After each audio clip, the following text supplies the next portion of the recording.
Kapag may nakita kayong review caption dyan sa inyong content ay i-review nyo yan. At i-edit nyo yan kapag may nakita kayong yellow CC. I-tap nyo lang yung tatlong tuldok dyan sa inyong content. Pagkatapos may makikita na kayo dyan na review. I-tap nyo lang yung review. Pag na-tap nyo na yung review, makikita nyo na yung accuracy rating. Makikita nyo dyan kung yan ay low o high. Pagkatapos, scroll nyo lang yan. Hanapin nyo lang yung nagkaroon ng dots, yung naka-highlight na dots na kulay blue.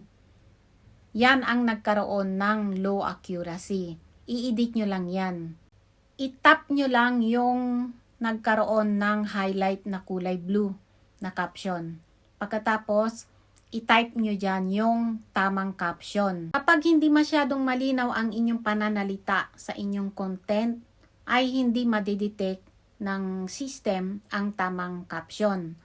Kaya dapat parating malinaw ang inyong pananalita dyan. Kagaya nitong sa akin, ang sinabi ko dyan ay notification. Pero, ang na-detect ng machine ay identification. Pag na-type nyo na yung tamang caption, ay itap nyo na yung done.